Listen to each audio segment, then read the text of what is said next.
Took about an hour for full-blown manifestation to happen. And when it did, it was crazy. But God strike me dead if I'm lying right now. God strike me dead. It got to be about 8:35, 8:40. And that little gal with the evilest grimace on her face you've ever seen turned around and looked right at me and said, "It's almost 9 o'clock. Your bus is here." First time I'd ever even met her. Except maybe a meet and greet line, didn't remember it. They don't know anybody in our church. But that devil did. Hit Mount Juliet's full of them. Hit Mount Juliet full of witches. This town full of witches. This town full of Freemasons. We ain't just talking about no Salem, Oregon. We talking about some witches all over the place. Waffle House witches, Cracker Barrel witches, man and woman witches, church-going witches, preaching witches. Now, I'm not going to say this one publicly, although I've done my due diligence. We got 6 in the house, 7 if you count the old ones. But you know what that devil did?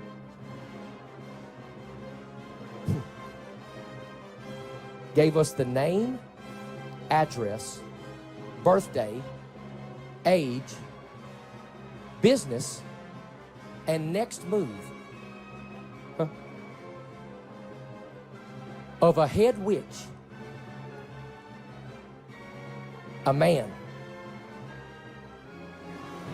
in Nashville, Tennessee, that is the lead vocalist for one of the biggest churches in the area. At least the baby agrees with me.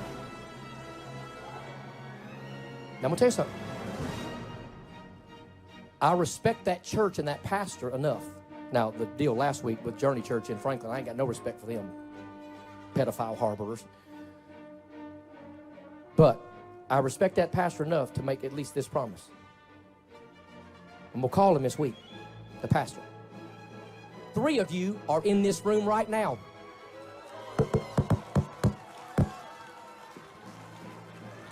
Three of you in the room right now.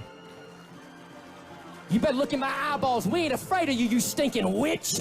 You worshiping Satanist witch. We cast you out in the name of Jesus Christ. We break your spells. We break your curse. We got your first name. We got your last name. We even got an address for one of you. Yeah. You so much as cough wrong, and I'll expose you in front of everybody in this tent, you stinking witch. You spell-casted, pharmakia, devil-worshipping mongrel, you. Hello. I will be linking the sources of these videos and news articles I've used below. The subject of this video is the man in the video clips just shown. His name is Greg Locke. He's a fundamentalist pastor of Global Vision Bible Church. According to PastorLocke.com, Locke and his current wife, Taisha, quote, work hand in hand in the ministry and have a burden to reach those broken and rejected by the world and the church.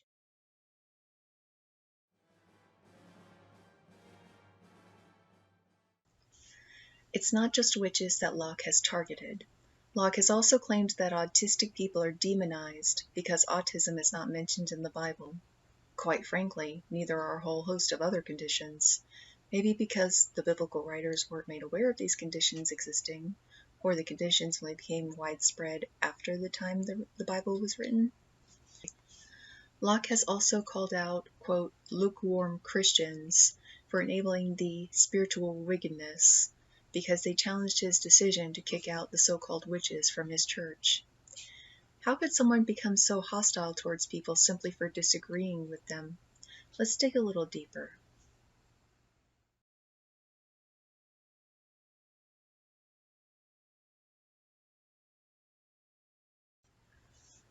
So in this segment, I was going to talk more about Locke's early home life from when he was a kid.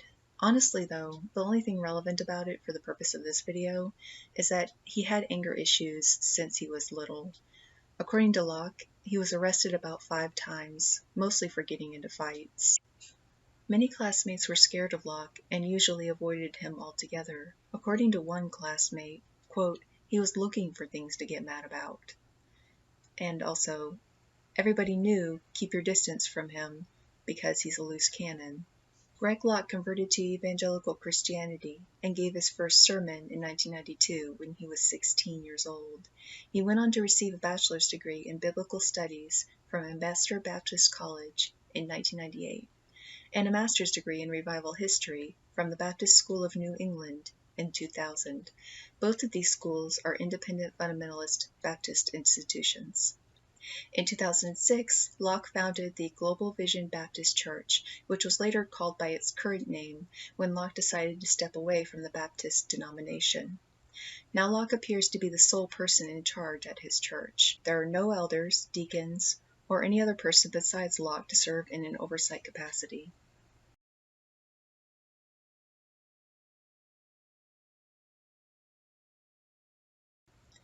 Nowadays, Locke is touted on Amazon.com as a, quote, controversial social media firebrand. Since at least 2016, he has deliberately caused or inserted himself into some pretty major social or political controversies. He initially gained internet fame through a Facebook video decrying the morality of Target restroom policies that allowed people to use the restroom they felt expressed their correct gender. In 2018, Locke was embroiled in some personal divorce drama. More on that later. In 2019, Greg posted a video of himself on Facebook burning a book titled The Founding Myth, Why Christian Nationalism is Un-American by Andrew Seidel, an atheist constitutional attorney.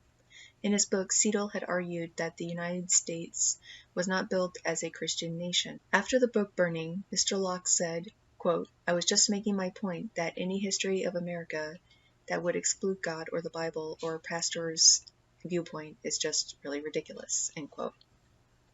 In 2020, Mr. Locke created Locke Media and also began a news and opinions podcast centered around faith, family, and politics. He also denied COVID was real and called on America to, quote, open up the churches. On the eve of the insurrection, Locke further tweeted, God is about to dethrone some wicked people that have been in power. Very soon, Twitter will be trending the unthinkable. Remember this tweet, God will not be mocked. When the insurrection attempt failed, Locke tweeted that it was a setup done by paid rioters. Despite his firebrand public persona, Locke tries to maintain an appearance of humility among his followers. He has described himself as a broken individual, and members of his church have described him as being really meek in person. At best, this could simply be showing a side of himself that he shows in situations where he's trying to get people to like him. At worst, this could all be just an act he's putting on to get sympathy from his followers. It's clear people in his congregation immediately jump to his defense, violently in some cases.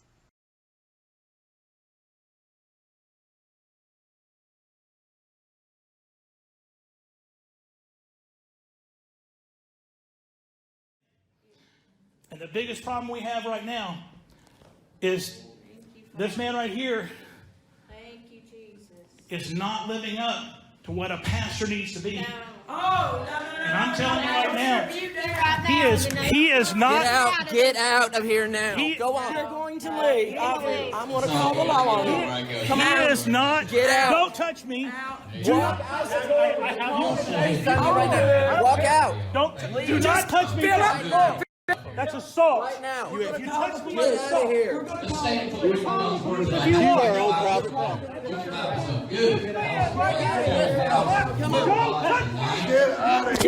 You're on Facebook right now. Hey.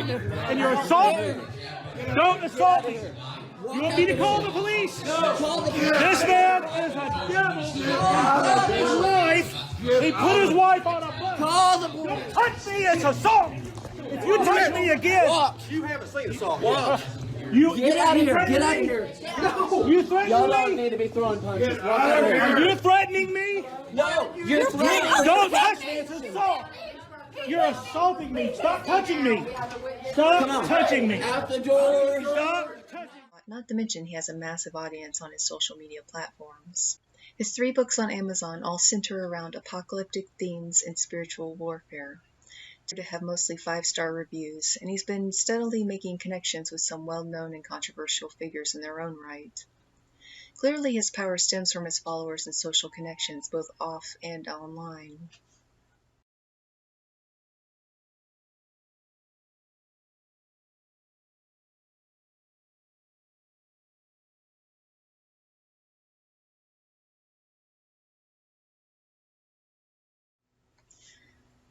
At one point, Locke had hired a youth pastor who was later arrested on multiple accounts of committing involuntary coitus on a 13-year-old girl from a youth group at his previous church in North Carolina.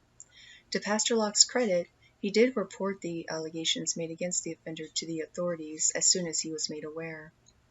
In 2018, Greg Locke divorced Melissa, his first wife of over 21 years, and publicly claimed that she was mentally ill.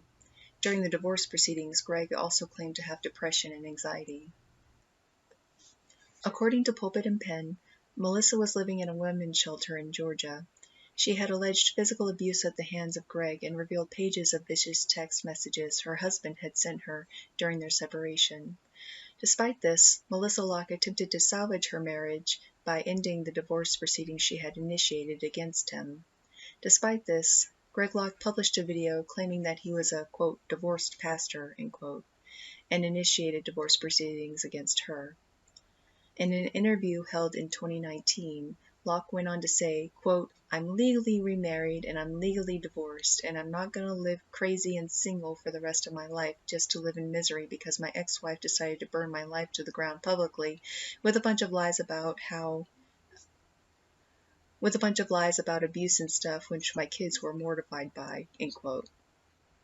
Recently, evidence had been released of a police report showing Locke had been in a physical altercation with his current wife, Taisha, which appears to have resulted in a black eye on Taisha's face, but she has declined to press charges. The cops have recently been called to his house, I believe 2 days ago, because he abused his now wife.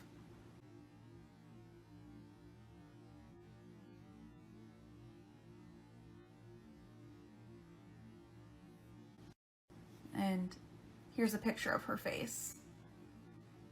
Honest to goodness, I hope this woman has found solace and healing and is living a better life now. And honestly, I hope Taisha finds healing and solace too, regardless of what she might have done in her past, and regardless of what Greg Locke might have been telling her. She doesn't deserve to put up with that.